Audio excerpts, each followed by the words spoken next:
hay una cuestión que es bien relevante, es la creación, en el artículo cuarto, que es la creación de una división de seguridad. Como ustedes saben, los gobiernos regionales tienen una serie de divisiones en materia de fomento, finanzas, la dirección de planificación, etcétera, pero no existe, para uno de los temas fundamentales, no existe una división de seguridad, de una división de seguridad o de prevención del delito al interior de los gobiernos regionales. Entonces, resulta absurdo pensar que vamos a entregar una serie de facultades en materia de prevención y lo otro bien relevante, de rehabilitación y de proyectos y programas vinculados a las víctimas. Tal como decía el gobernador, hay algunos programas que vienen del nivel central vinculados a las víctimas, pero no cumplen ni con la eficacia, ni con la eficiencia, ni con la rigurosidad necesaria para poder implementarse rápidamente y las víctimas terminan de alguna forma siendo revictimizadas por la mala atención que se hace del gobierno central, no un gobierno determinado, sino desde la institucionalidad. Y por lo tanto, también eso es muy relevante. Entonces, ¿qué es lo que planteamos nosotros en esta materia? Que esta división que se crea, que se faculta aquí a los gobiernos regionales para crearse, tiene que ir acompañada de recursos. Y no estamos hablando de recursos de inversión, porque eso ya están involucrados en la ley de presupuesto que se acaba de aprobar en el Congreso, sino que tiene que estar vinculado a recursos para poder crear una división.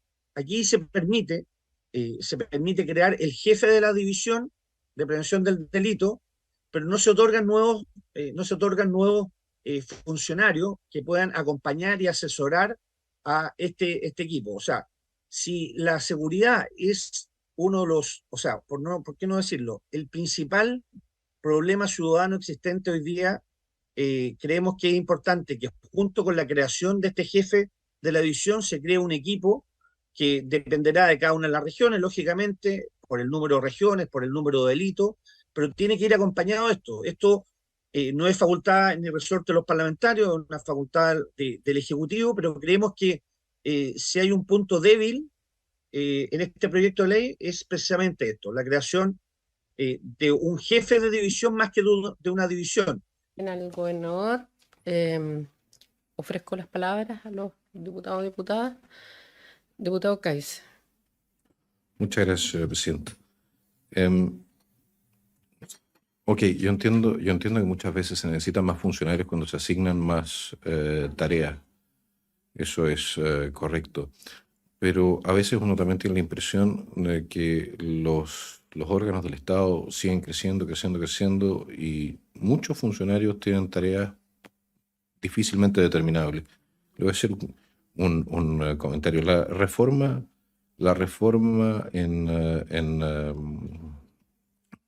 o sea, todo el Estado prusiano en 1789 tenía 300 funcionarios públicos y tenían 6 millones de habitantes.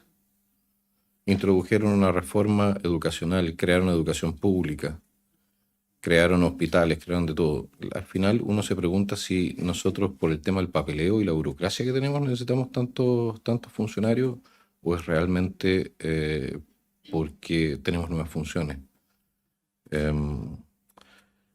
Dejando abierta la posibilidad de que efectivamente se requieran nuevos funcionarios, me gustaría poder hacer ese análisis en algún momento de lo que es la efectividad también, no solamente de los gobiernos regionales, pero se dan todas las etapas del Estado, y si no se pueden concentrar o redirigir recursos humanos también para este tipo de funciones, sin necesidad de aumentar gastos en esa materia. Muchísimas gracias, señora presidenta. Muchas gracias, presidenta. Agradecer la presentación también que han hecho desde Agorechi. Siempre es un agrado escuchar al gobernador Ricardo Díaz, en su calidad además de presidente de una asociación que me parece que ha hecho un aporte importantísimo a la hora de coordinar con el gobierno central, tal como ellos bien han señalado, funciones que hoy día ya se encuentran desarrollando y que requieren de una coordinación nacional y que es muy natural que no hayamos desarrollado en términos estructurales porque el proceso de descentralización política, administrativa, financiera en nuestro país es un proceso en curso. O sea, hoy día evidentemente necesitamos hacernos cargo de lo que muy bien han señalado los diputados y diputadas respecto de la duplicidad de funciones que se generan a nivel municipal, a nivel de gobiernos regionales y a nivel de gobierno central, porque estamos inmersos en el proceso de descentralización y todavía tenemos un montón de digamos, nudos que desentrañar ahí. Y qué más importante que desentrañarlos en materia de seguridad, insisto, con funciones que ya se están realizando, pero que requieren de una coordinación. A mí me gusta este proyecto porque se hace cargo a nivel central de hacer alusión a la creación del Ministerio de Seguridad Pública, a nivel regional de crear esta Subsecretaría de Prevención del Delito, a nivel municipal también establece una modificación a la Ley Orgánica de Municipalidades para incorporar funciones del gobierno regional y de delegación presidencial en las labores que realizan las municipalidades. Entonces, justamente si tenemos a los municipios gastando ¿cuánto? 320.000 millones me parece que señalaban los expositores, ya en materias de prevención del delito, ya en materias de seguridad, necesitamos que eso sea coordinado con los demás organismos del Estado. Y eso lo podemos hacer mediante esta ley. Enhorabuena, me parece que es un tremendo desafío, sobre todo cuando tenemos vacíos hoy día en, por ejemplo, atención a víctimas, como señalaban los expositores, que me parece urgente atender y que sé también es del interés de parlamentarios y parlamentarias. A mí lo que me gustaría comprender más, y si en eso se pueden explayar los expositores ya para hacer una pregunta en específico, es respecto de esa estructura.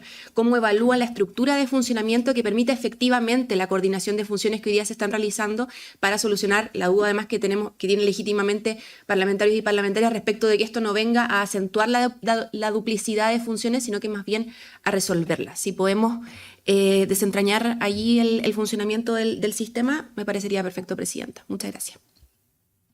Yo solamente quería hacer un comentario respecto de lo que dijo la colega Pérez respecto a los 320.000 millones de pesos que están pagando las municipalidades en seguridad hoy en día, señora Presidenta. ¿Cómo? Los gobiernos regionales, ok. Disculpen, muchas gracias por la corrección.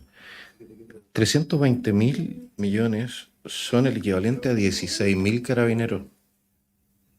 Son 16.000 carabineros más. Eso significaría que nosotros, solamente con esos recursos que se están gastando los gobiernos regionales, podríamos tener 30% más de carabineros. Eso sí tendría un impacto directo en los niveles de seguridad.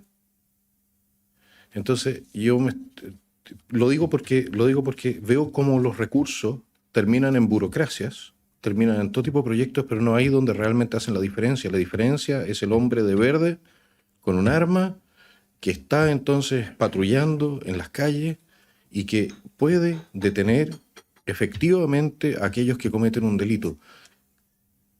En ese sentido creo que el Ejecutivo no está asignando o no está entendiendo bien el problema. El problema de seguridad no es un problema de burocracias, es un problema de falta de policías. Ese es... Gracias. Y de tecnología, pero sin tecnología los teníamos igual controlados antes, ¿no? Diputado Kaiser, a ver si es que acoge todo lo que te A ha ver, dicho acá. ¿qué es lo que sucede? Yo entiendo que efectivamente, entiendo la posición del Ejecutivo en esta materia. Yo lo que trato de plantear es que una persona que comete crimen y tiene la calidad de refugiado en Chile, está literalmente, no solamente ha cometido un crimen, sino que ha violado toda la confianza que le ha entregado el Estado y la sociedad chilena al acogerlo y al entregarle protección.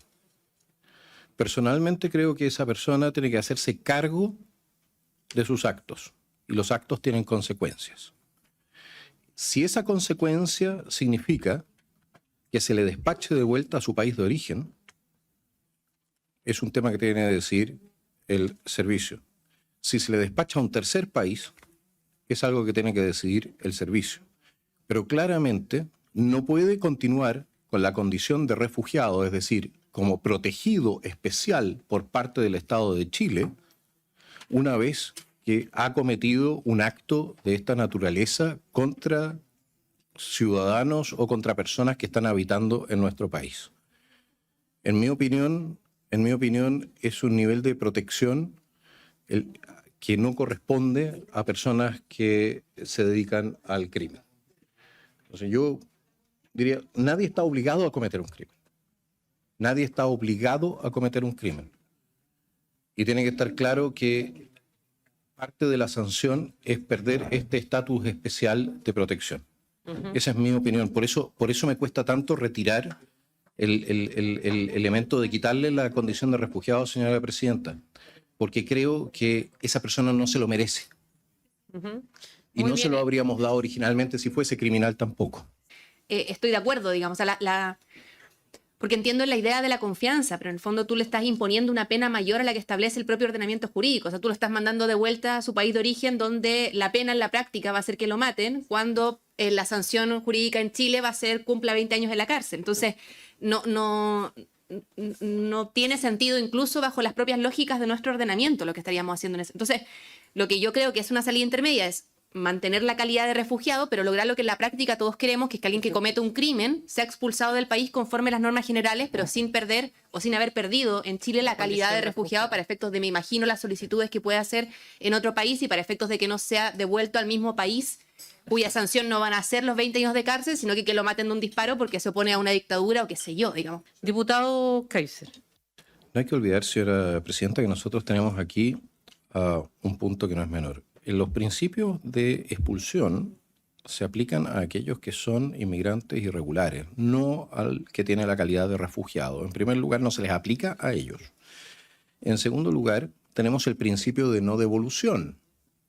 Y con el principio de no devolución, evidentemente que a una persona que haya cometido un crimen, no importa cuán atroz este sea, no se le puede despachar de vuelta a su país de origen.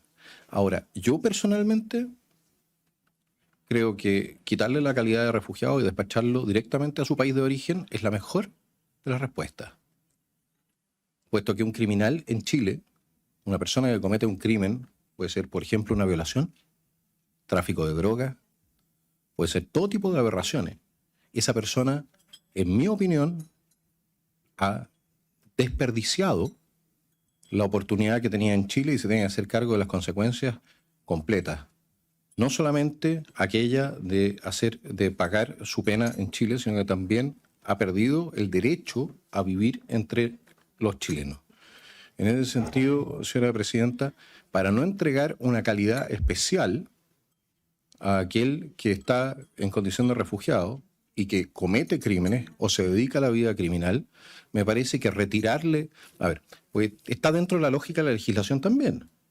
¿Por qué? Porque nosotros le rechazamos la condición de refugiado a una persona que haya cometido un crimen grave en un tercer país. ¿De acuerdo?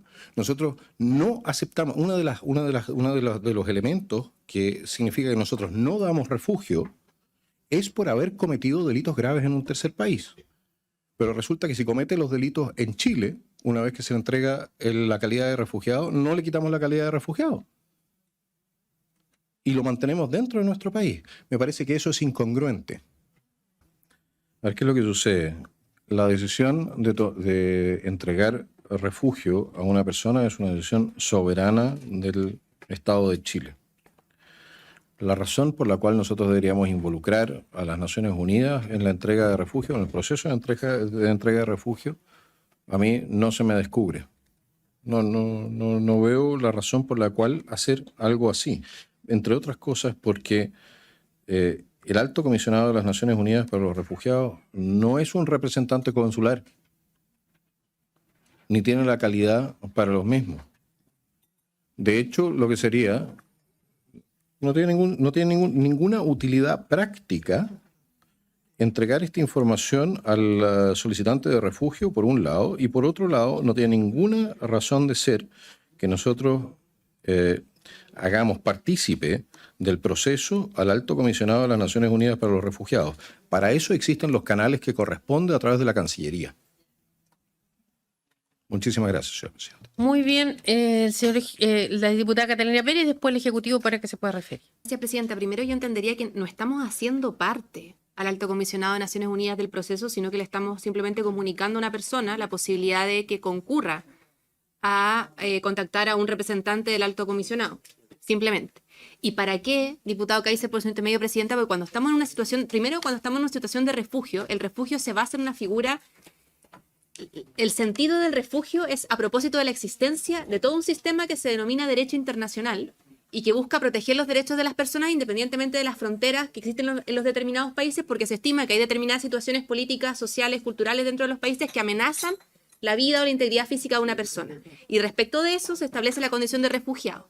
Entonces, si uno mira el derecho internacional y considera que un país está amenazando la vida o la integridad física de una persona, me parece que es un tópico de bastante interés para el Alto Comisionado de Naciones Unidas en términos de la existencia del propio derecho internacional. A mí no me parece nada más apropiado que contactar al Alto Comisionado de Naciones Unidas para que se haga cargo de un país que, producto de una situación política, está vulnerando derechos de sus ciudadanos y que además le está distribuyendo responsabilidad a otros países para hacerse cargo de esa condición a propósito de una solicitud de refugio. Entonces, por el fundamento de la condición de refugiado, por el sentido de la existencia del derecho internacional, por el rol de Naciones Unidas, a mí me parece del todo lógica, y porque no lo estamos involucrando en el proceso, me parece del todo lógica que apenas se le informe a una persona la posibilidad de recurrir a un comisionado de las Naciones Unidas para efectos de hacer ver la situación política que, por ejemplo, se encuentra existiendo en su país de origen y que dio lugar a la solicitud de condición de refugio. Me parece del todo apropiada la figura que estamos analizando.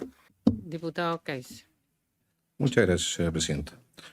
Normalmente, cuando el Estado de Chile quiere hacer una comunicación a un órgano como el Alto Comisionado de las Naciones Unidas para los Refugiados, lo hace a través de los canales diplomáticos que corresponden. Si se le hacen llegar las informaciones respecto del número de refugiados, el nombre de los refugiados, etcétera, se hará a través de los canales diplomáticos que corresponden. Y probablemente se haga como y tengo entendido que eso tiene que ser parte de los procedimientos. Entonces, ¿qué es lo que no entiendo por qué aquí lo que vamos a hacer es decirle al refugiado, ¿sabe qué más? Haga usted su propia pega. ¿Es ese el sentido? Y por otro lado, nuevamente, ¿cuál es el sentido de meter a un representante del Alto Comisionado de las Naciones Unidas para los Refugiados en una norma que tiene que ver con la decisión soberana de Chile de a quienes recibe como refugiados y a quienes no? Ese es un tema que creo que no va de la mano de las ideas matrices del proyecto. Entonces, no lo comprendo, no lo comparto. Muchas gracias. Ya. Señora presidenta, 10 kilómetros, a ver, ¿qué es lo que sucede? Usted puede puede extender el ámbito de control, especialmente en la zona de Coquimbo, por ejemplo, la carretera norte-sur queda entonces cubierta por esto. Más al norte, en algunas posiciones, también queda cubierta por esto. Lo que sucede es que el rango solamente de 10 kilómetros es relativamente escaso. La verdad es que no es una tremenda distancia, sobre todo si usted lo considera que hoy en día, gracias a los vehículos motorizados, esa distancia usted la puede cubrir en minutos, si el terreno acompaña. Entonces yo creo que 50 kilómetros permite también, dentro de lo que son las rutas que empalman hacia los pasos fronterizos, colocar controles más atrás. Pues normalmente es ahí donde van confluyendo tanto los tratantes de personas como los contrabandistas, etcétera. En algún momento entran a los caminos que efectivamente conducen a los pasos. Entonces, tirarlo más atrás permite controles en todas esas rutas hacia el interior del país. Me parece que es más práctico incluso que lo que tenemos con infraestructura crítica, entendiendo que infraestructura crítica tiene otro objetivo, ¿no?, que el que estamos planteando aquí, desde el punto de vista migratorio. Muchas gracias, señora presidenta. 2 minutos. Muchas gracias, presidenta. El sentido de esta norma es dar más amplitud al radio de acción que se pueda tener, ¿no es cierto?, respecto al control. Si bien hoy día son 10 kilómetros, ¿ya?, yo no sé si les parece que facultemos a la subsecretaría o al servicio de que ellos puedan determinar el rango de acción dependiendo de la realidad de cada momento. O sea, en el sentido de que, claro, hoy día establecemos 10 kilómetros, pero mañana mañana puede ser 25 o puede ser 8. O sea, darle más flexibilidad para ir determinando eso. No sé si hoy día está determinado los 10 kilómetros por la ley de infraestructura crítica, ¿no es cierto? Es un parámetro. ¿Ya? Entonces, que el parámetro sea como que lo pueda ir decretando la subsecretaría del Interior según la realidad del momento. No restringir o no limitar a 10 kilómetros algo que no sabemos si mañana puede ser 15. Por eso uno pone 50 kilómetros como para decir, tal vez va a estar en los 10, pero tal vez puede pasar a los 12, a los 15, a los 20. Entonces, dar un poquito más de libertad en ese sentido, director, que usted está, Voy a tomar la palabra. está operativa. Creo que podría ser una solución. Muy bien. Mire, voy a tomar la palabra porque lo que me preocupa a mí es que en nuestra Constitución, que está regulado, infraestructura crítica y otro, señalan 10 kilómetros. Entonces, nos encantaría tener más control de nuestras fronteras y también a lo ancho y a lo largo, pero también no tenemos capacidad para eso. Ayer también lo dijeron, ¿cuántos kilómetros tenemos? Aquí diputadas preguntaron, la diputada Anisa creo que fue, que preguntó hasta qué extensión teníamos capacidad de cuidar nuestras fronteras, resguardo de aquella, y estamos totalmente superados, ¿ya? Entonces, ampliarlo a lo ancho, yo entiendo. El tema es que está en la Constitución, entonces esa es mi pregunta al Ejecutivo, cómo a través de esta ley, que es de la de migraciones, porque ya no es de refugiados, es de migración, estamos extendiendo a 50, circunstancias que la Constitución dice 10, ¿en qué espacio quedan ellos cuando no tenemos el personal para aquello? Entonces, para que el Ejecutivo me pueda responder. ¿Perdón? Eso es infraestructura crítica. Eso es donde los soldados pueden operar, pero no donde las policías pueden operar. Le voy a pedir al Ejecutivo.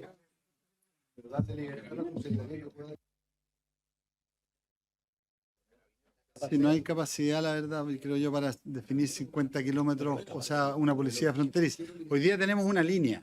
Hoy día es la línea la frontera. No hay un rango. Lo que estamos haciendo ahora es establecer un marco de frontera para que las personas puedan ser reconducidas. Ese es el sentido que tiene esto, a 10 kilómetros de la frontera. A 10 kilómetros de la frontera, además, es constatable que la persona ingresó irregularmente en la inmediatez. Entonces, el sentido de la figura de la reconducción. En el caso de 50 kilómetros, no necesariamente vamos a estar hablando de frontera propiamente tal, creemos. Vamos a votar entonces, señor secretario, indicación 31, diputado Kaiser. La votación para hacer presente lo siguiente con la historia de la ley.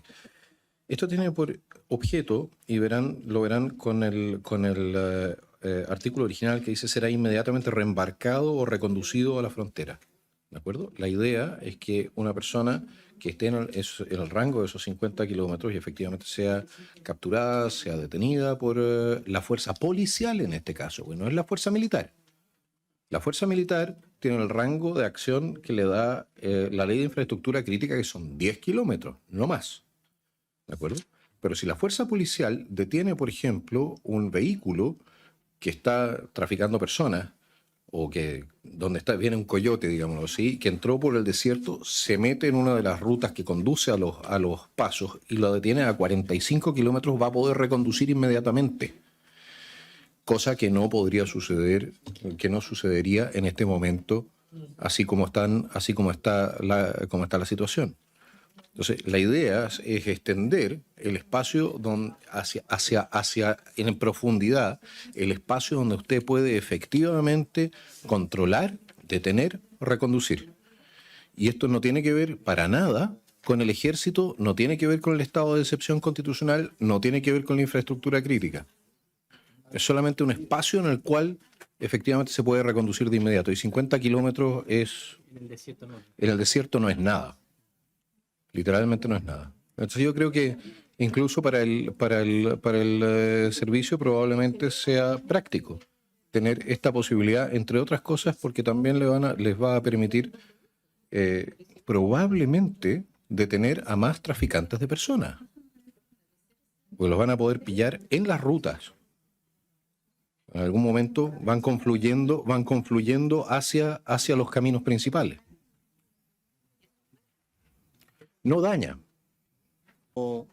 Los Andes entraría dentro de esa zona fronteriza. Chile tiene en promedio 180 kilómetros, entonces estaríamos de ancho. Entonces estaríamos hablando de que un tercio del país es frontera. nos parece que, digamos, poco razonable, porque las políticas de frontera tienen que estar acotadas a un rango de acción específico. Todo lo que es inversión en control de frontera va a tener que hacerse, va a tener que pensarse en este marco de 10 kilómetros ahora, ¿ya? Si lo ampliamos a 50, eso nos pone, creo yo, un desafío que no sé si estamos hoy en condiciones de cumplir, entendiendo el punto de que hay que mejorar la capacidad de respuesta y entendiendo muy bien el punto también respecto al desierto. O sea, en el desierto hay efectivamente un problema, pero creemos que ampliar demasiado el rango puede ser más contraproducente que no al mismo control de frontera. Señora Presidenta, aquí no estamos hablando de la zona fronteriza. Estamos hablando efectivamente de la posibilidad... A ver, saquemos a los militares de la ecuación. Yo sé que de alguna manera se ha instalado la idea de que los militares, los primeros 10 kilómetros, entonces se puede controlar y en ese caso se hace la reconducción. ¿De acuerdo? Pero lo que usted tiene entonces es una carrera por pasar los 10 kilómetros. Y la situación geográfica, la situación geográfica en el norte conduce, especialmente a través de los pasos que están más atrás, conduce a que haya algunos cuellos de botella. Permite también, por ejemplo, en Arica, no nos olvidemos de que Arica está en una situación igual compleja por el tema de Chacayuta, permite también en Arica interceptar, por ejemplo, buses que hayan ya pasado por Arica y reconducir.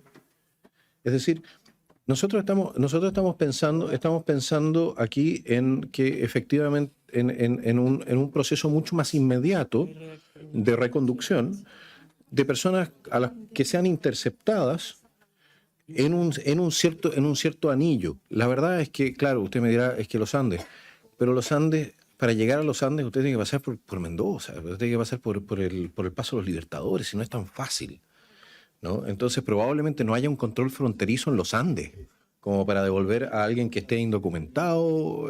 No calza la figura, pero sí calza en el norte. Sí calza en el norte porque le permite a usted controlar los caminos de acceso y le permite controlar también, y especialmente aquellos que están entrando ahora por Arica, que es una de las zonas donde usted ve un crecimiento exponencial de la inmigración, con 479% de aumento respecto del año anterior, si no me equivoco con las cifras del día de ayer. Entonces, nosotros no creamos una nueva facultad, lo que estamos ofreciéndole al servicio es la posibilidad de interceptar más adentro, de preparar operaciones en profundidad para interceptar a aquellos que están haciendo tráfico de personas hacia Chile. Y a mí me parece que el servicio, lo mismo que Carabineros, va a estar feliz de poder hacer uso de esta facultad, puesto que la alternativa es empezar todos los procesos como los conocemos, ¿no? Que significa proceso de expulsión, con todos los costos, con todo el proceso administrativo, etcétera. Muchísimas gracias, señora presidenta. No veo, creo que estamos teniendo una discusión media desordenada a este respecto. Entiendo que acá lo que se busca es establecer un límite territorial en el que están los militares trabajando y la policía, y sobre el cual se hace control fronterizo para reconducir a estas personas y llevarlas a la frontera. Y yo me imagino que esta comisión quiere lograr que en ese territorio haya normativa que sea consistente.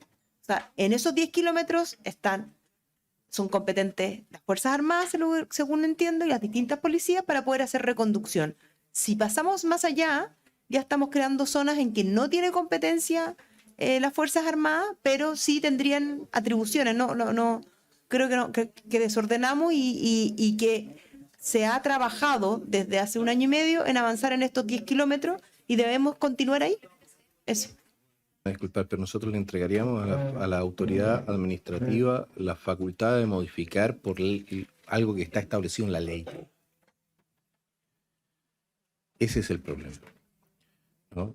A través de una resolución. En este caso lo que nosotros hacemos no es nada más y nada menos, porque aquí estamos, nuevamente, es un tema que estamos todos con la infraestructura crítica en la cabeza. Pero si nosotros dejamos de pensar en la infraestructura crítica y pensamos solamente en carabineros e investigaciones, nada más, que de todas maneras tienen facultades en todo el país, ¿de acuerdo? Ellos detienen, por ejemplo, un bus que está a 50 kilómetros de la frontera de Arica, que se está dirigiendo hacia el sur, a 49,5 kilómetros. Ese bus va a ser detenido, la persona que lo está conduciendo y la persona que está llevando a esa gente hacia el sur, que ha ingresado ilegalmente, son detenidos, son procesados por tráfico de personas, y las personas que están siendo traficadas se devuelven al país de origen. Esa es la idea. Aquí los soldados no juegan ningún rol. Ningún rol. Lo único que nosotros hacemos es extender el espacio en el cual la reconducción inmediata puede suceder. ¿Por qué? Porque de otra manera, señor director, usted detiene un bus a 50 kilómetros de la frontera y usted tiene que empezar todos los procesos de expulsión de esas personas que ingresaron ilegalmente. O sea, si el carabinero a esos mismos 49,5 kilómetros detiene a un bus que está trayendo personas ilegalmente hacia el sur, usted va a tener que iniciar todo el proceso de expulsiones. Mientras que con la norma que le estamos ofreciendo, usted puede agarrar ese mismo bus, llevarlo a Chacayuta y decirle al Perú, oiga, señores, estos se les pasaron para acá, recíbalos de vuelta. Y es una medida administrativa y le va a permitir a usted descongestionar con mucho su servicio. Sobre todo porque agarra la carretera y las vías de acceso. Entonces, yo creo que con esto le estamos haciendo un servicio al servicio porque le facilita la vida y le hace más difícil la vida a los traficantes de personas. Ellos no saben dónde en ese rango pueden ser capturados, no por el ejército, sino que por las policías, en controles carreteros, por ejemplo. Ese es el sentido de la norma. Muchísimas gracias, señora presidenta.